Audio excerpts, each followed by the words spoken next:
जय श्री राम। ओम वक्रतुंड महाकाय सूर्यकोटि समप्रभ निर्विघ्नं कुरु मे देव सर्वकार्येषु सर्वदा।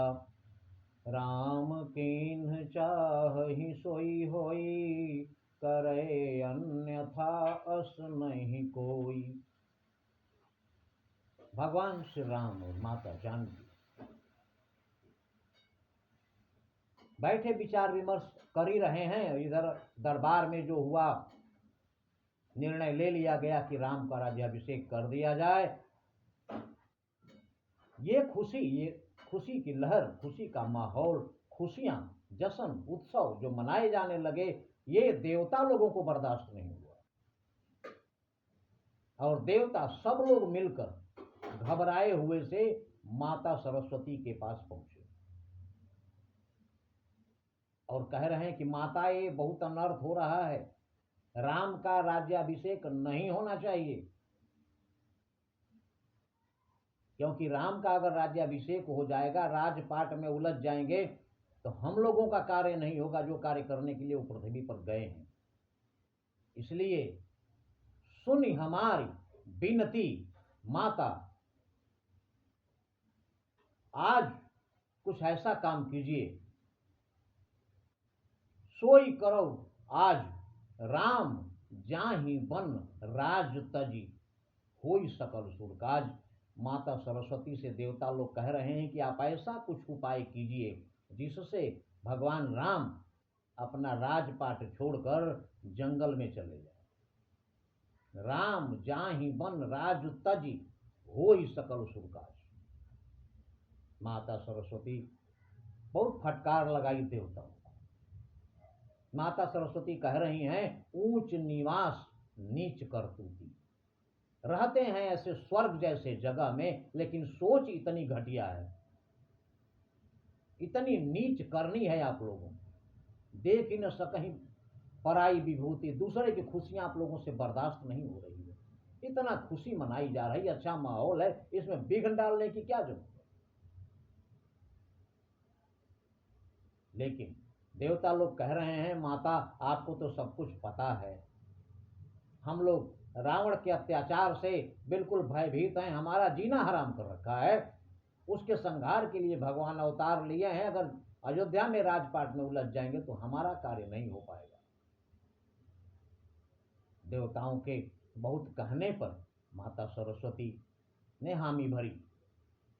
मां सरस्वती ने कहा, चलिए ठीक है, हम कुछ करते हैं। इस आश्वासन के बाद देवता लोग तो स्वर्ग को चले गए, लेकिन माता सरस्वती कैसे करेंगी?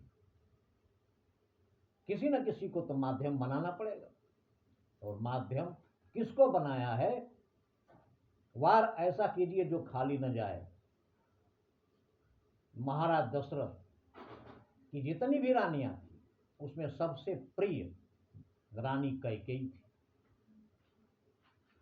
और कैकेयी की सारी दासियों में सबसे प्रिय दासी थी मंथरा, जो कैकेयी के मायके से कैकेयी के विवाह में उसके साथ ही आई थी।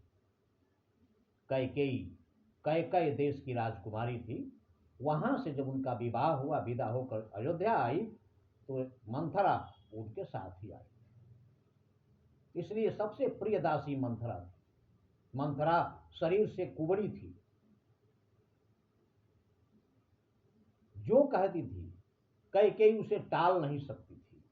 माता सरस्वती ने इसी मंथरा को माध्यम बनाया और किया क्या? नाम मंथरा मंदमती, चेरी कैकेयी केरी, अजस पिटारी ताहि करी, गई गिरामती फेर। इसी को माध्यम बनाकर माता सरस्वती ने उसकी बुद्धि फेर दी।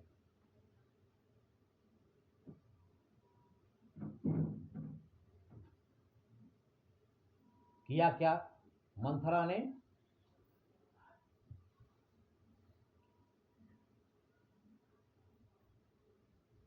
आई और खुशियों को शुरू हुए 14 दिन हो गए थे, क्योंकि वशिष्ठ जी ने राम के राज्याभिषेक का मुहूर्त तो कुछ बताया नहीं था, क्योंकि जैसे ही दशरथ जी ने पूछा कि मुहूर्त कब का है,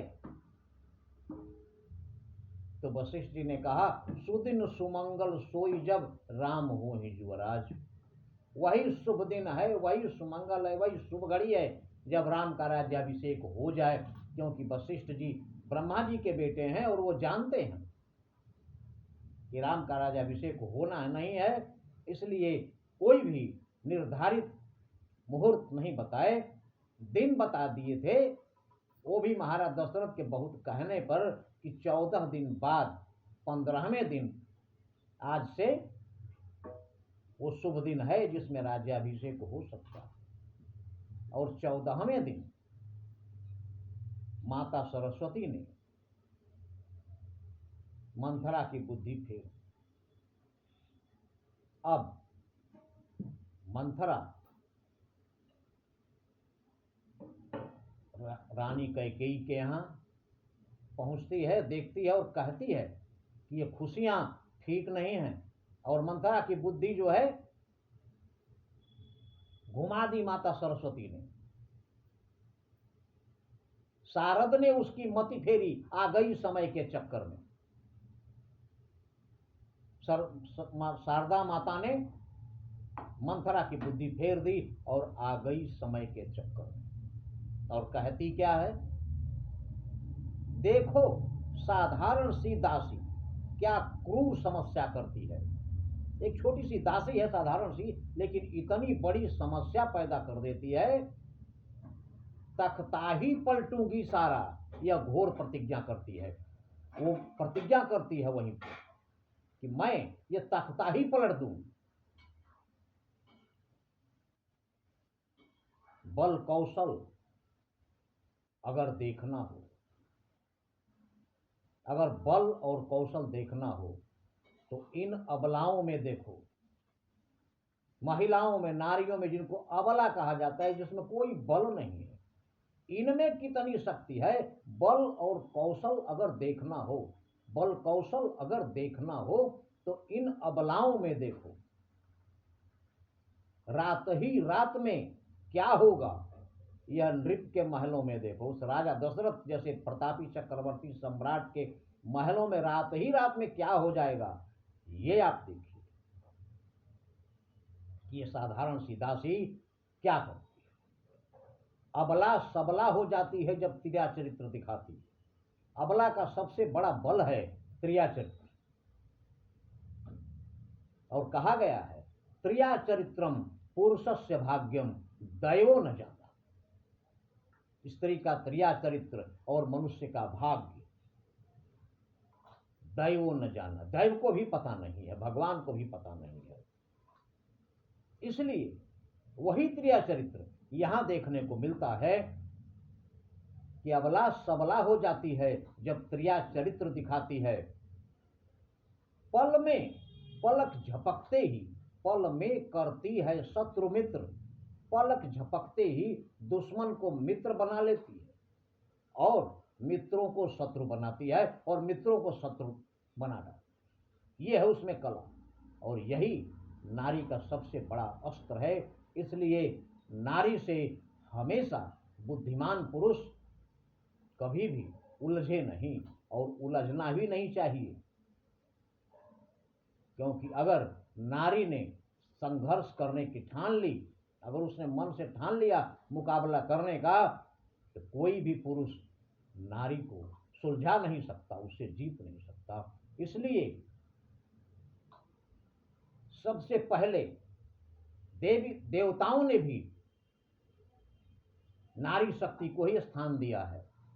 लक्ष्मी नारायण, गौरी शंकर, राधा कृष्ण, सीता राम, सबके नाम से पहले उनकी पत्नियों का ही नाम है। इसलिए अगर जीवन में सुखी रहना हो तो अपने धर्म पत्नी का सम्मान करना सीखिए। इसके बाद आपके जीवन में कभी भी कोई क्लेश नहीं होगा। बाकी राम कीन्ह चाहहि सोई होई, करे अन्यथा अस नहीं कोई। बाकी तो भगवान की लीला है, इसलिए ध्यान रहे, नहीं कली कर्म न भगति विवेकु, राम नाम अवलंबन एको। जय श्री राम।